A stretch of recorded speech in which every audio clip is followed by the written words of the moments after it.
Guys, magandang hapon. Ayan. Update tayo sa lagay nating pantalan ngayong hapon. Schedule ng ating mga biyahe ngayong hapon. Bali, 2 barko ang pabalik ng Katiklan. Ito si Reina del Cielo ng Montenegro. Saka si Starlight Reliance ito. Kararating lang niya pero unload loading ito. Mag-unload lang siya din loading din kaagad pabalik ng Katiklan.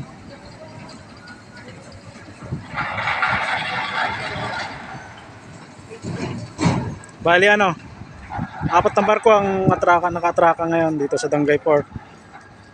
Ang ating mga panakay.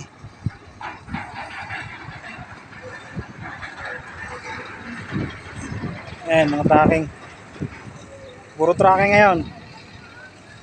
At gulay bagyo. Ayan, Serena Sadia. Nasa ramp 1, ramp 2 naman sa Cielo. At traka sa ramp 3 si Starlight Reliance. At ayun. Grand Bis. LCT type, karga ay graba. Grabang panambak, hindi ko alam kung saan dadalhin ito. Baka ito ay dadaling Romblon. Ang laking barko nito. Kargahan ng buhangin. Bago ito, si Reliance patraka ngayon. Ayan guys, okay na. Patraka na siya. Bali pala siya, ramp 4. Dahil pababa ang tubig. Ramp 4 siya atraka guys. Dahil pababa ang tubig.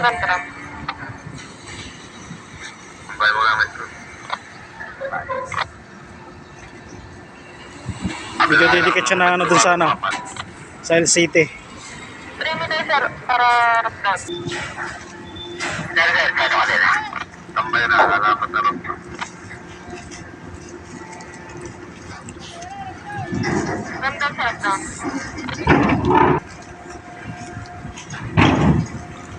Okay, ramp down. Laki na rampahan ng LCT oh.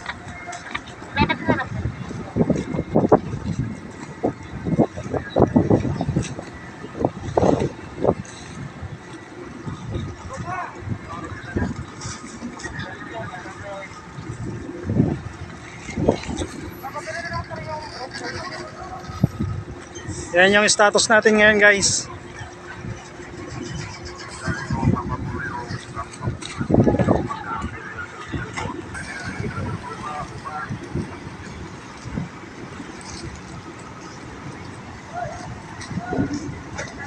Bali nag-start na rin mag-loading si Montenegro guys.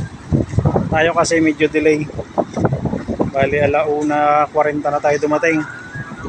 Ayan, mag-unload pa lang tayo. Then karga ng freshwater at after ng freshwater saka pala tayo mag-loading. Si Montenegro kanina pa to dito. Alas 10. Parating pa lang daw. Tutok sa oras yan.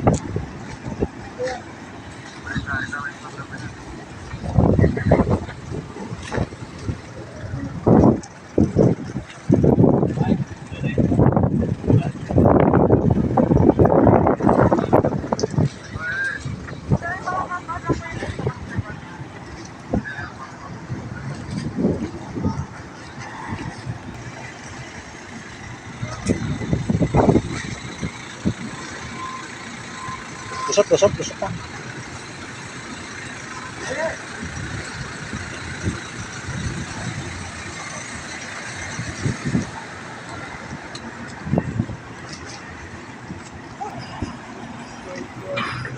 Perde.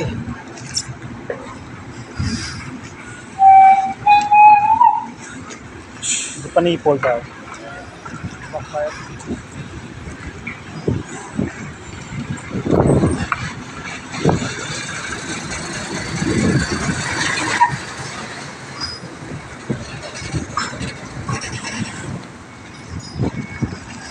Pasok tayo sa loob guys at mainit.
Rashini.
Okay guys, last na itong ano to. Tracking at private na lang nasa likod. DRN. Ay, private na sa likod.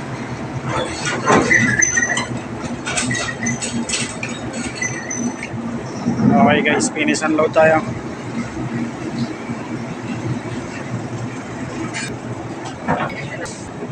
Finish unloading.